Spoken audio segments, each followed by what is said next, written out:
Haleluya, luar biasa. Ya, firman Tuhan selalu baru setiap pagi bila kita tinggal tetap di dalam kasih-Nya. Tinggal tetap di dalam kasih-Nya. Sebab kalau kita tidak tinggal tetap di dalam kasih-Nya, nanti kita seperti Saul. Ya, seakan-akan kepenuhan Roh Kudus. Seakan-akan begitu keluar, hilang lagi. Begitu keluar jadi setan lagi. Ya, ya toh kita barang ke gereja penuhan Roh Kudus, sandal lawas, bidi-bidi, bada-bada, keluar jadi penjahat lagi kita baru keluar baru bidi-bidi, bada-bada, ya kan? Nah, keluar jadi penjahat lagi karena kita tidak menghadirkan Jehovah Syama itu enggak ada dalam hidup kita. Kita hanya terbawa arus ilusi, sama-sama berilusi, ya kan? Sehingga kita sama-sama bidi-bidi bada-bada, begitu keluar, bablas, bidi-bidi badanya jadi si bili-bili bala-bala, ya kan? Nah, wasbuk jadi kuraba-raba lama-lama basah. Pokoknya mengerikan ya kalau kita hidupnya di dalam retorika. Dan yang tahu hanya Anda dan Tuhan. Orang lain nggak bisa menghakimi, taunya nanti dari buahnya. Ya udah berapa tahun baru kurang asem nih ternyata retorika belaka, ya kan? Nah, hari ini bacaan kita kelewat satu pasal ya. Nah, karena kemarin kan kita rubah ini kan, rubah tema. Nah, hari ini kita langsung lompat ke ayat 19. Tapi intinya sama ya. Itu adalah sebuah lanjutan di mana satu titik antara Saul dan Daud. Bagaimana ketika Saul meninggalkan dia kasih yang mula-mula menjadi seteru salib tadi ya dalam Filipi 3:19 jadi seteru salib berseteru dengan salib Tuhan mereka adalah perut mereka itu seperti perkataannya Nabi Karl Marx ya itu yang nulis ini ya yang pencetus paham sosialis komunis ya Das Kapital ya si Karl Marx itu. Nah, Tuhan mereka adalah perut mereka. Pada intinya sebenarnya si Nabi Karl Marx ini bagus juga ya tulisannya dia di dalam Das Kapital itu. Mau apapun kalian orang-orang beragama ya. Sebenarnya kan yang menjadi Tuhan itu adalah perutnya. Tuhan mereka adalah perut mereka ya. Tuhan orang-orang beragama adalah perutnya. Balik-balik ujungnya adalah uang. Ya kan? Ujung-ujungnya adalah kita beragama membisniskan agama itu memanipulasi umat dan memanipulasi diri kita sendiri. Apabila kita terlebur di dalam agama tersebut dan kita berbisnis agama itu. Dan kita membuat umat ini jadi seperti Saul, ya kan? Dia kejar ketenaran, dia kejar pendapat khalayak ramai, ya kan? Orang beragama itu akan menuruti pendapat khalayak ramai, bukan mencari kebenaran. Kebenaran itu adalah kebenaran khalayak ramai yang umum bagi jemaat. Kalau bagi jemaat enggak umum, ya Anda akan dianggap sesat. Ya, yang sesat adalah yang tidak umum, dianutnya tidak mainstream. Anda sesat namanya. Bidat kalau Anda tidak di mainstream. Saksi Yehova itu kalau dia mainstream, maka Anda yang sesat. Kalau saksi Yehova dia mainstream di satu daerah, maka Anda yang sesat. Yang bukan saksi Yehova. Nah, itu sama ya. Nah, ini kalau komunitasnya kita, begitu ada masuk, orang yang beda dengan kita, maka dia yang sesat. Bukan kita yang sesat. Sama. Ya kan beberapa gereja kan sudah membuat fatwa jangan dengar YouTube-nya Joseph Paulusan. Tapi begitu mereka masuk kita, maka mereka kepenuhan bareng-bareng kita seperti Saul. Tertawa jahat. Serius ya, banyak orang dilarang sama pendetanya jangan jangan dengerin Joseph Paulsen. Nah, tapi begitu masuk ke kita ikut kepenuhan, asal jangan pergi lagi. Begitu masuk kita harus pergi lagi ya dia jadi itu lagi, jadi jahat lagi. Lalu ada orang yang berusaha membelokkan kita kan orang-orang ini. Wah langsung di ini kan sama ya kalau lihat kalau malam-malam itu kan ada Lukas Hartono, nanti ada siapa lagi itu ya dulu ya. Banyak itu ya langsung langsung di mereka yang sesat bagi pendeta-pendeta kita yang sesat loh, saya yang sesat, tapi begitu masuk ke sini mereka semua wah kamu sesat kamu. Nah itulah definisi sesat ya, definisi sesat adalah ketika Anda minoritas. Makanya orang-orang Islam itu ngerti definisi itu ya, orang Islam sudah ngerti definisi itu, makanya disuruh beranak yang banyak ya, dapat paha. Oh, ya dapat paha, iya dapat paha bener kan orang Islam kan dapat paha, pahalu maksudnya. Disuruh beranak yang banyak supaya kamu dapat pahalu, ya kan? Disuruh beranak yang banyak, punya istri banyak kan anaknya banyak. Kalau satu istri punya anak 10, maka dia punya anak 40. Makanya itu percepatan peranakan di Eropa itu memang mengkhawatirkan. Orang-orang Eropa sepasang suami istri anaknya satu. Ya kan? Anak orang-orang imigran ini walaupun mereka hanya 11 juta penduduknya, tetapi sepasang suami istri anaknya bisa 10. Ya. Anaknya 10. Kecil sekali sampai kecil sampai tuying gitu ya. Udah begitu nanti curi-curi ada yang istrinya 4, kirim dulu satu imigran yang satu istri dengan anak-anaknya, terus istri yang kedua dikirim lagi, istri ketiga dikirim lagi, keempat dikirim lagi, terus dia sendiri datang dengan istri kelimanya. Deng, terus reuni di sana. Wah, itu kalau kumpul itu 50 orang itu ya suami istri anak beranak itu 50 orang. Nah, seru ya, seru. Nah, itu yang terjadi. Makanya untuk menjadi mayoritas mereka dengan anak beranak pinak. Kalau dalam firman Tuhan untuk banyak itu Anda dengan cara memberitakan Injil. Ya, memberitakan kebenaran, bukan menjadikan agama ya, bukan lah. Tapi menjadikan dengan mengajarkan. Makanya kelihatannya ya orang-orang yang membawa kebenaran itu kelihatannya lajunya pelan. Tetapi dalam satu titik tiba-tiba banyak ya. Karena kebenaran itu ditanam dulu benih. Hukum proses. Dalam proses yang memberitakan kebenaran itu membutuhkan proses.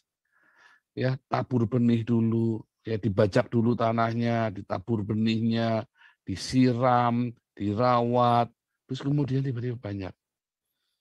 Ya, itu hukum proses. Kebenaran itu butuh hukum proses.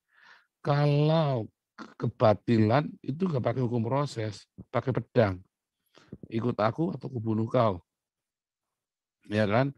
Kutumpas orang-orang seperti kamu, katanya si Timothy itu ya kan, si Laskar Trinitas. Karena mereka merasa mayoritas. Nah, yang tidak sama dengan kita harus kita tumpas. Ya, itu seperti Saul tadi sama ya definisi dengan itu.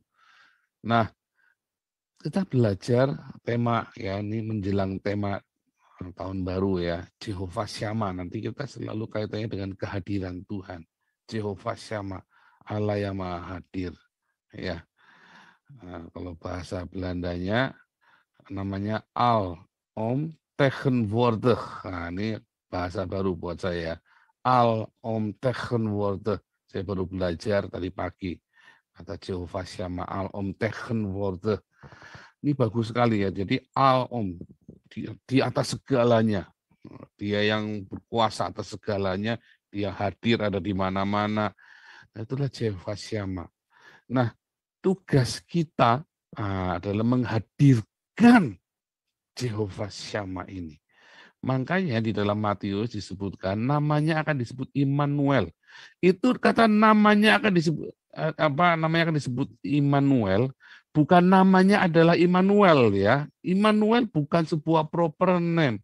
Kalau Anda lihat di dalam di dalam Yesaya 7, Yesaya 8, Yesaya 10 sama Yesaya 14 ya, saya lupa ya. Itu kan ada kata Immanuel itu ada kali disebut ya. Kadang-kadang disebutkan Immanuel, diterjemahkan Immanuel, proper name. Tetapi seringkali itu diterjemahkan Tuhan beserta kita. Ya, nanti yang di kelas evangelis itu, di kelas apologetik kita ajarin itu nanti. Kata Immanuel ya itu sebetulnya artinya imanu ya, kata u kan artinya kita, Allah beserta, L menyertai kita, imanu L. Nah, dari sebuah kata imanu dan L, Allah menyertai kita, Allah setia kepada kita, ya kan? Imanu setia, faithful. Iman itu faithful ya, bukan cuman ya saya percaya kamu, ya bukan, bukan sekedar percaya, bukan, tapi inilah tanda-tanda orang iman, orang yang beriman, ya. Inilah tanda-tanda orang percaya, pisteo itu bukan cuman percaya, saya percaya kamu, kamu tidak bohong, bukan ya, tetapi adalah sebuah kesetiaan di dalamnya. Ada sebuah durasi ya, namanya endure gitu, lama gitu ya. Enggak yang on off, kadang percaya kadang enggak, itu namanya bukan iman. Yang on off itu yang namanya orang pelin-pelan itu. Banyak orang-orang pelin-pelan ya. Oh, ini percaya besok enggak, nanti percaya lagi besok enggak lagi. Ya kayak saya sama tuh ya. Lumrah, orang itu kadang percaya kadang enggak, itu lumrah. Tergantung topiknya, tergantung moodnya hati. Ya kan? Kalau duitnya banyak ya percaya. Kalau duitnya lagi banyak, oh pokoknya percaya Allah memelihara. Nah, begitu Anda habis duitnya, Anda bingung, percaya nggak Tuhan memelihara? Oh percaya, wah, tapi kemudian melakukan hal yang tidak baik. Ya, begitu nanti ada badai menerpa, percaya nggak? Percaya, oh, tetapi tetap dengan cara-caranya sendiri, ya kan? Begitu, nah itu tadi imanu. Kadang-kadang lagi susah juga percaya, begitu diberkati, terus Kak Alexis rajin. Oh saya percaya. Kalau kok Kak Alexis, ya ini saya lemah. Iman saya kuat tapi aminnya lemah. Oh enggak begitu. Namanya imanu itu tetap setia, endure ya selamanya. Ada resistensi di situ. Immanuel. Allah itu faithful, setia. Ya, dia mengasihi kita, dia trust kepada kita, tapi dia juga setia kepada kita. Nah, Yesus menghadirkan Jehovah Syama itu pada seluruh dunia.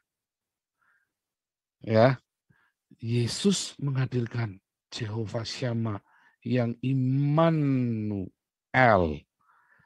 Roh itu dihadirkan dalam hidup Yesus karena agape. Sejak Yesus lahir, dia tunjukkan agape itu apa. Karena sebelum Yesus lahir, hanya para nabi yang paham agape itu apa. Ya, hanya para nabi yang paham agape itu ada. Nah, kalau ada ceritanya Saul bagaimana? Dia ikut-ikut. Nggak ngerti, dia ikut-ikut. Banyak orang di gereja, di komunitas kita sekalipun, ikut-ikut. Nah, apakah Anda termasuk salah satunya yang melu-melu, ikut-ikut? Latah. Kalau Anda ketemunya orang yang ngomongnya jorok, ya Anda latah jorok. Anda ketemu orang ngomongnya baik, Anda ikut baik. Anda kalau ketemunya haleluya, dikit-dikit haleluya, ya Anda latah haleluya. Kalau Anda ketemunya itu kayak teman saya yang artis itu yang terkenal, saya sekarang nggak tahu ya, mungkin sudah bertobat kali sekarang mulutnya. Wah itu cantik asal jangan ngomong aja, asal begitu dia kesandung atau dikagetin gitu, wah selangkangan keluar semua. Selangkangannya kebo, selangkangannya jangkrik, selangkangannya ini kuda, selangkangannya kambing keluar semua pokoknya. Itu latah. Banyak orang ya tadi ya, imannya iman latah, Immanuel ya, bukan Immanuel tapi Immanulatah, Immanulatah. Ya, Immanulatah. Latahnya itu beserta dengan kita. Bukan L, bukan Roh Kudus yang beserta kita.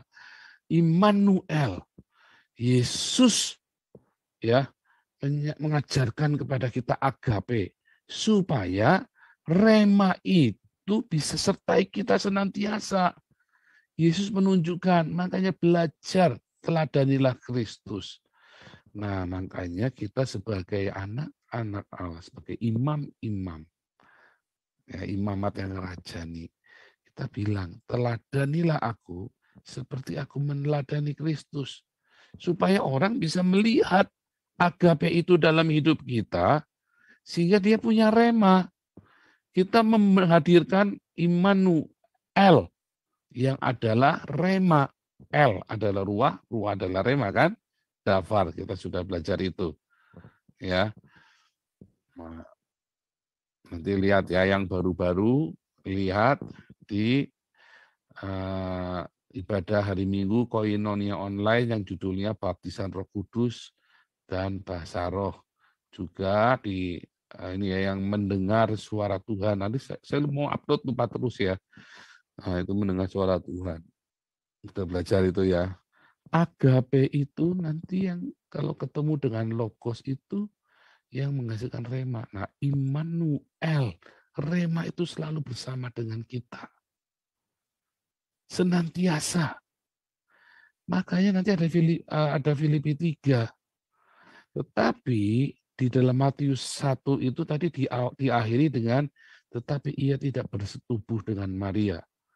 Kata berhubungan intim ya di dalam Alkitab kita menggunakan kata ginosko ya, berhubungan intim itu ginosko. Nah, itu sama ketika Paulus berkata, yang ku kehendaki ialah ginosko Yesus dan kuasa kebangkitannya, ya kan? Yang ku kehendaki adalah mengenal. Bagaimana kita bisa mengenalnya? Bagaimana kita bisa mengenalnya sehingga kita bisa eh, bertumbuh, berbuah. Kan kalau ada hubungan intim, ada pembuahan, maka dia beranak cucu. Ya kan?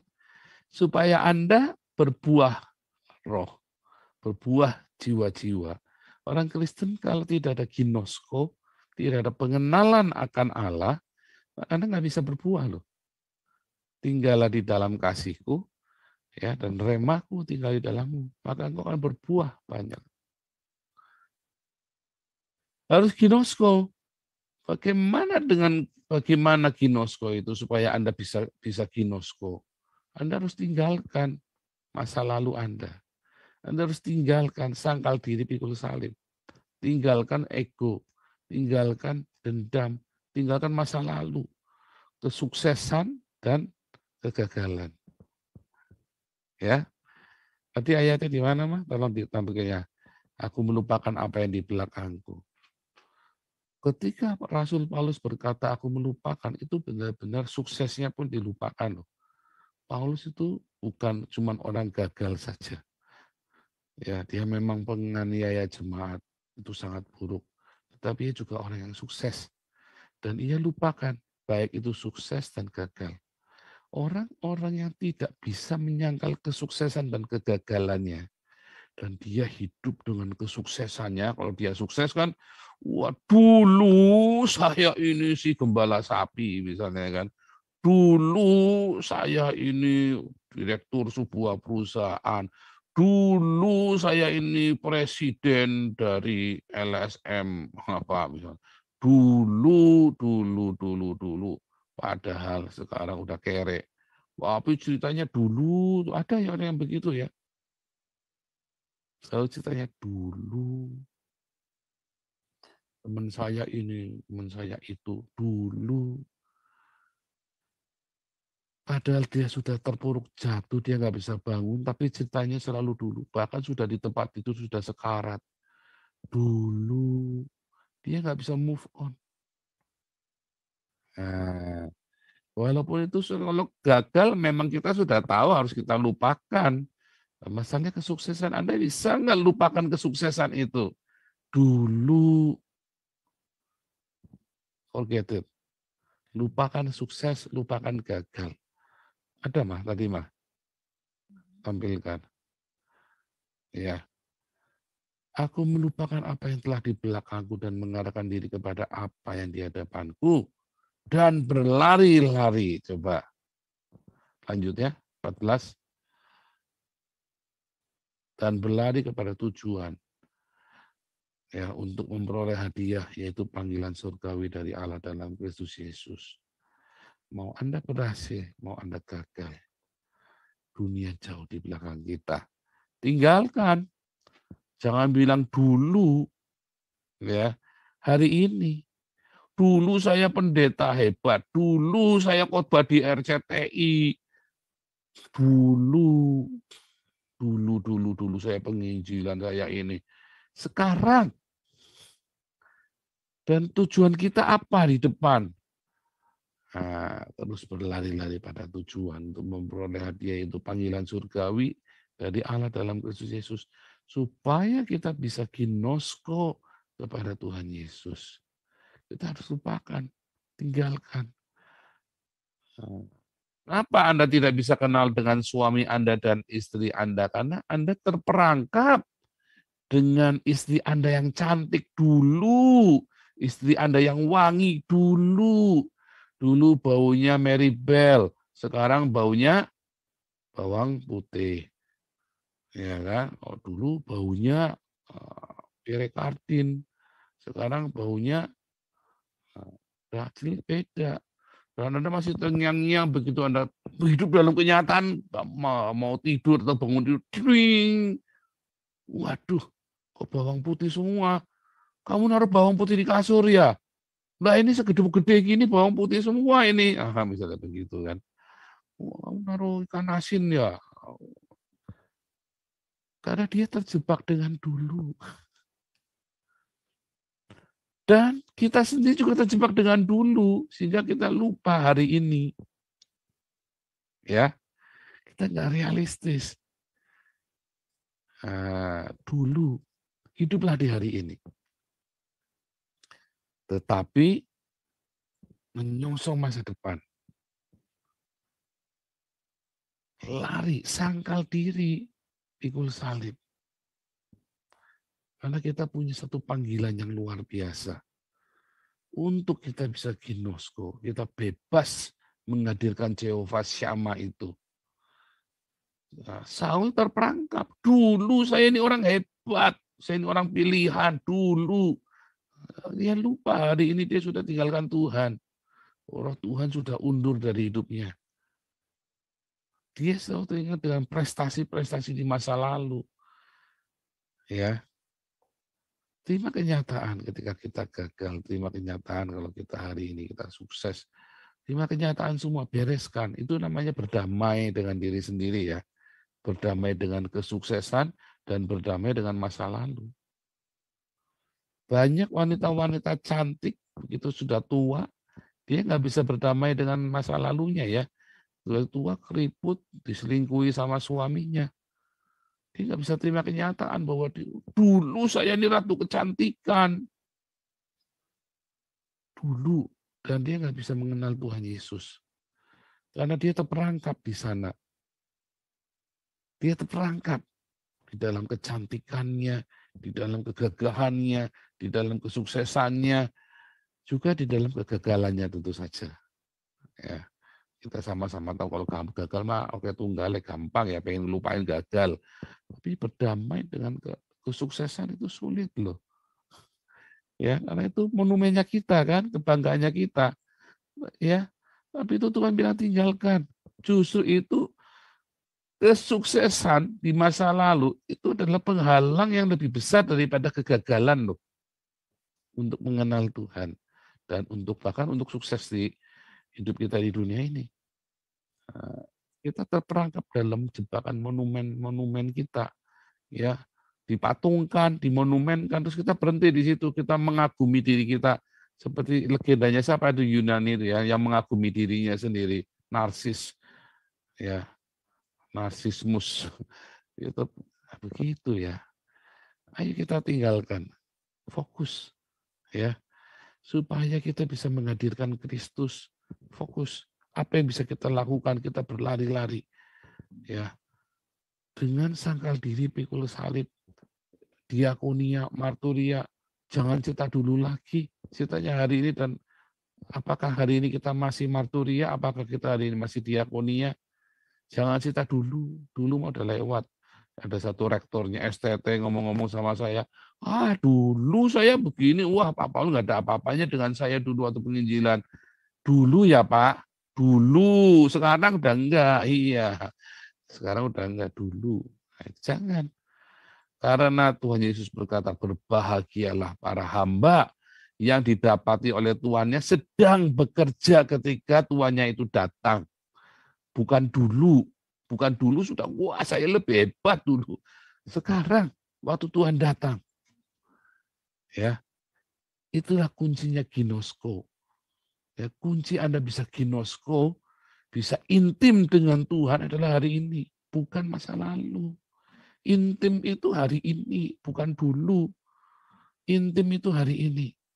Ya, Anda bisa ginosko dengan Tuhan dalam logos. Logos dan melakukan, maka Anda bisa mengenal. Kalau nggak melakukan, bagaimana bisa mengenal? Ya kan? Maka kita akan menjadi Immanuel. Kita menghadirkan El dalam kesetiaan kita. Allah yang setia itu terpancar dari hidup kita. Tuhan Yesus memberkati. Haleluya.